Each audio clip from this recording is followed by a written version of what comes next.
Good morning, folks. Welcome to the Point Spread here at fantasypoints.com. Tom, Brolley, Joe Dolan. Tom, I'm guessing this is our last real point spread. We'll do something for the Super Bowl once we get our little prop pool put together, I'm guessing. That's what I was going to say. We always do we always do the prop contest. So we'll have to do some sort of, we'll just go through the prop sheet at least, and maybe we'll just turn it into a little breakdown of the game as well. But we'll do that sometime before the Super Bowl there.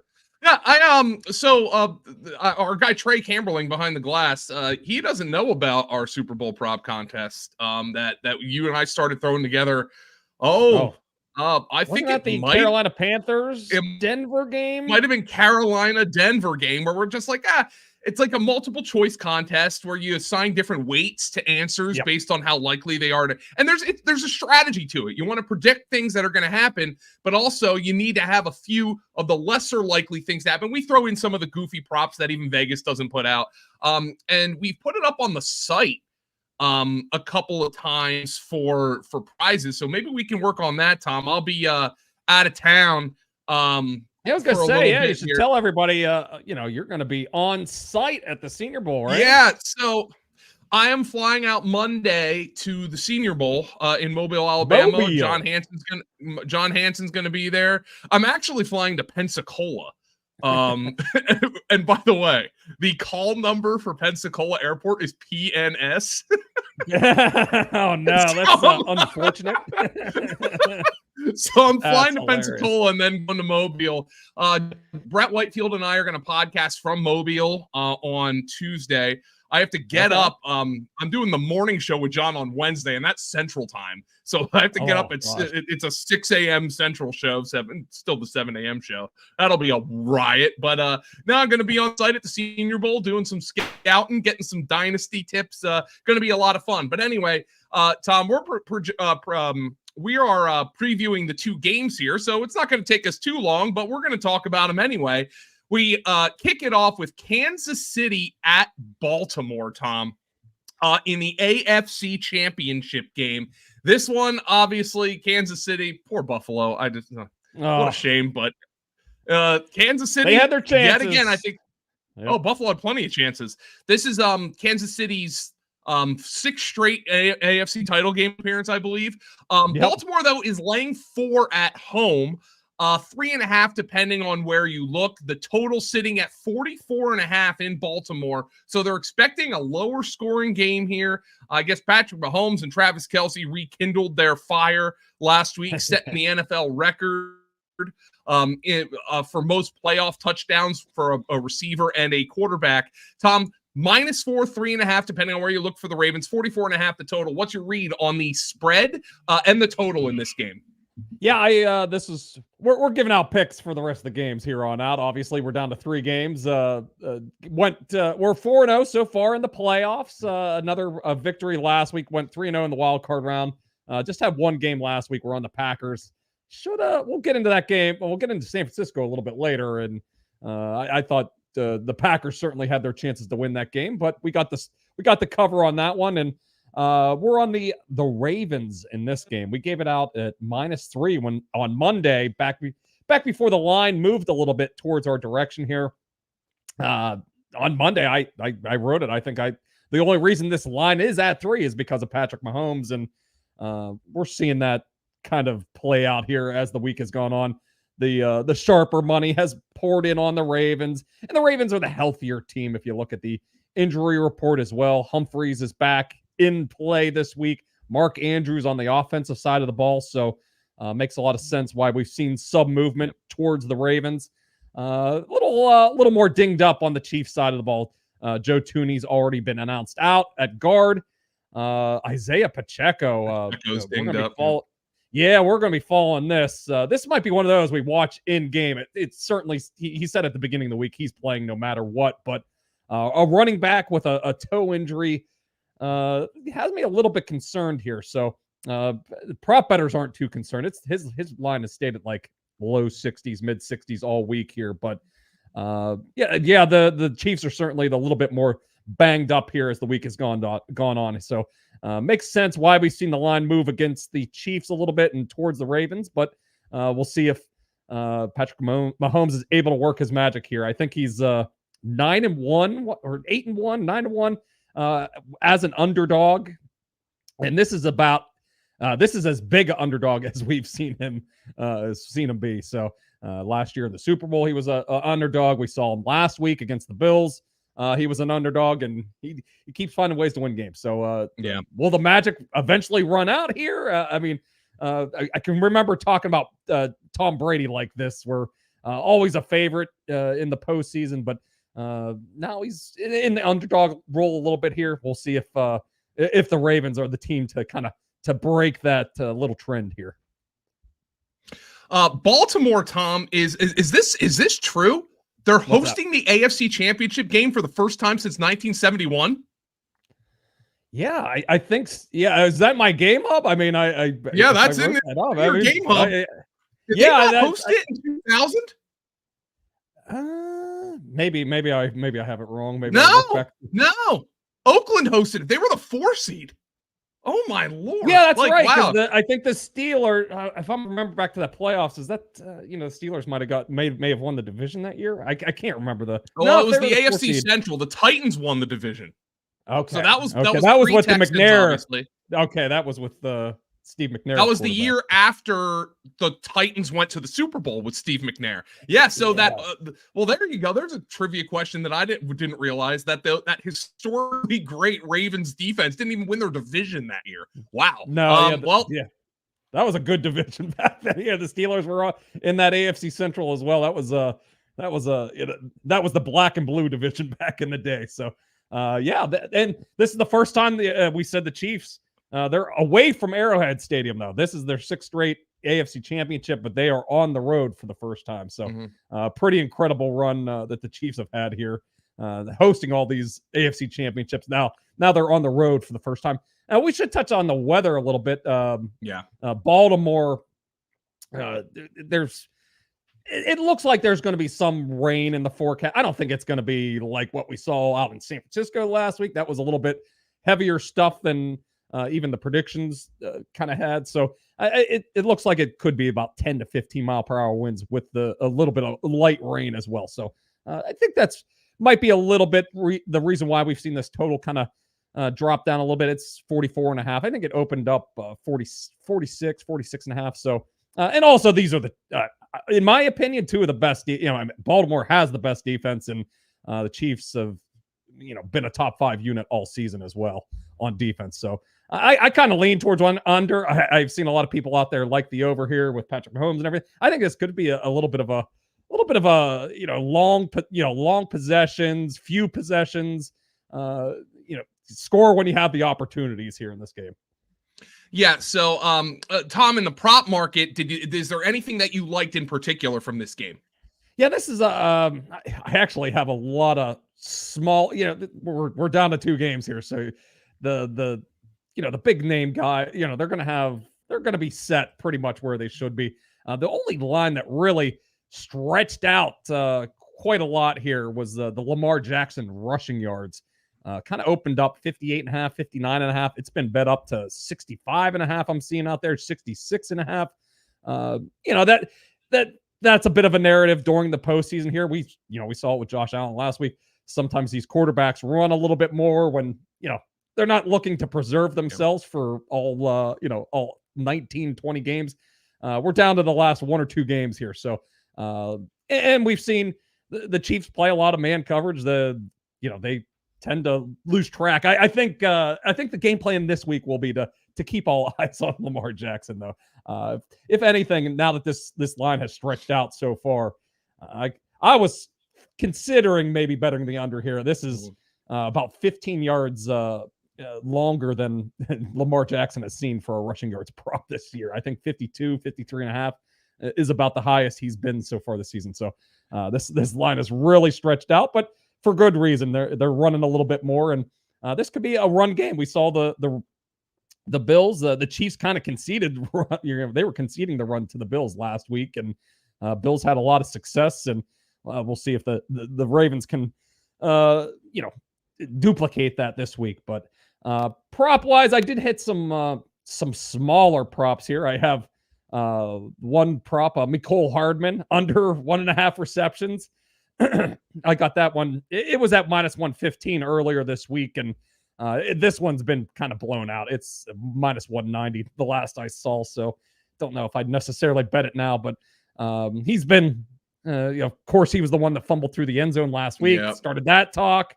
He had a fumble in that game, another fumble in that game as well, and he had 2 screw-ups against the Dolphins. He, wasn't making efforts on the ball, so and I think we're going to see Kadarius Toney back in the lineup. His ankle injury was taken off the injury report. He got 1 full practice in and 2 limited. So I think he's trending towards coming back to the lineup. So I think Hardman's routes could get squeezed here this week. So I like his unders. I think there's an 8.5, 10.5 if you want to go that route instead. Just thinking that he might not play very much. I have a Noah Gray prop. Didn't think I would be here, but Chiefs were running a lot of 2 tight end sets. They're starting to figure out that their wide receivers suck.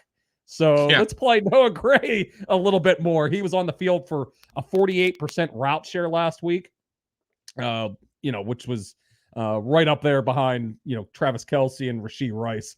So I think we're going to see a little bit of Noah Gray out in the field a little bit. And Ravens, we attacked this prop last week. Dalton Schultz over his receptions. They've been giving up a little bit of production to tight ends here in the back half of the season. So we haven't projected for 12 yards, but he's been at 16 or more yards in 4 of his last 5 games with Mahomes. So, and if we look back over the season, 12 of 18 games with 14 or more yards. So he's been, relatively involved. He's usually good for a catch or 2. So I like him over his receiving yards number. And on the other side of the ball, I have Justice Hill over his receiving yards. 12.5 yards. It's been bet up to 13.5. Still like it there. But that line of thinking is, I think they're going to key on Mahomes. They're key on Lamar Jackson. They don't want him running around. So that could lead to, the running backs being open. If they're focusing, they're spying on Lamar Jackson here. And Justice Hill's been kind of a big part of this passing game the last couple of games. 10 first read targets in the last 4 games, 20 targets overall. His highest route shares, 4 of his 6 highest route shares have come in the last 6 games. So he's been kind of involved in this passing game more than people think. So I think we're getting a little bit of a discount here on his receiving yards prop here. Tom, let's move on to the NFC Championship game, which is 6:30 Eastern in Santa Clara, California. The 49ers laying 7.5, depending on where you look. You might get that hook if you like the Lions. If you like the Niners, you probably don't want that hook unless you're built different and you just want to take it anyway because you're so confident in it. 51.5 being the total, Tom. Expecting a high-scoring one here between the Detroit Lions and the San Francisco 49ers. 2 teams that, Detroit's first time in the NFC Championship since 1991, and San Francisco hosting the game, pretty much lucky to be here, quite frankly, after being outplayed by Green Bay, but they escaped nonetheless and are laying a touchdown at home against the Detroit Lions. Yeah, and this line I gave this out at 7. I wish I would have waited here, but it's all right. There is 7.5s out there, as you said. There's I believe at FanDuel I'm seeing here. There's a 7.5. So if you want to join me with the Lions here, we can get that additional hook. If you're looking for the 49ers, there's plenty of 7s out there as well. So this line kind of opened up in the 6.5, 7 range. So that's why I wanted to get one of those 7s while they were out there on Monday, just in case the news went south here for like Debo, but it's gone more in the positive direction. That's of course the big news that we've been tracking all week with this game is, the health of Debo. The offense kind of went to crap whenever he went out of the lineup. He had 2 early catches last week and they were having success. Then he picked up a shoulder. It's the same shoulder that he had the little fracture in earlier this season. And they're saying he's a full go, no restrictions. And Debo's acting like he says, I ain't protecting anything, to the media yesterday. So we'll see, just how much he's involved. The markets opened this prop at 45.5, 47.5, depending on where you're looking. I was kind of looking maybe to bet the under, but I'm kind of wait off, hold off here unless I see the the prop moving, towards the under here. Just want to get a little bit more information. Maybe we'll get some reports later today or tomorrow morning to see just how strong that arm, that shoulder is feeling for Debo. But that was the big injury to follow this week. But on the other side, the Lions are a little banged up on their offensive line. Jonah Jackson is out. Frank Ragnow, we're going to be following. This is the guy that we're going to be following in this game. Is he going to be able to stay healthy? He was dealing with multiple injuries last week, was gutting through them, and was sat out practice earlier in the week until he practiced Friday here. So those are the big injuries to watch for the Lions here in this game. What's the weather looking like, Tom? Because Brock Purdy obviously struggled to throw the football in that weather last week. Yeah, I think it's supposed to be beautiful. that's kind of a big thing for Jared Goff. We for sure, no doubt about that. Yeah, he's we touch on him all the time about he needs pristine conditions. He loves playing in domes. The home road splits are pretty dramatic. So weather-wise, this is looking perfect here. At kickoff, it's going to be 73 degrees, 0% chance of precipitation, and 4-mile-per-hour winds. So both quarterbacks should be very happy with that forecast. It's going to be a perfect night in the Bay Area. So no weather concerns here in this one. Tom, did you hit anything in the prop market in this projected high-scoring game? I did. I did hit Amon-Ra earlier in the week, 82.5. I think it's been bet up a little bit. There's 83.5s out there, 85.5 out there as well. So obviously you want to get the best of the number here. So I thought this one should have opened up in the high 80s. So I thought it was going to be 88.5 or so, 87.5. But we are going against the 49ers defense, so it is being suppressed a little bit, and they do cover the middle of the field pretty well with the linebackers. But I'm not worried. I think the Lions will move. Ben Johnson will move Amon-Ra around the formation, get him looks all over the field. If we look at what San Francisco does, they use a lot of cover 3 and cover 4 59% of the time. That's their two majority coverages, and those are the coverages that Amon-Ra is best against. He has a league leading 54.4 receiving yards per game against those coverages. 30% target share, 3.35 yards per route run, according to our fantasy points data. So Amon-Ra loves these coverages, and he's been at 90%, 90 yards or more in 12 of his 8 games. And just thinking the game script could be working in his favor as well. 7-point underdogs, high scoring affair here. So yeah, it's I like that prop, and that was the only one I've kind of hit here.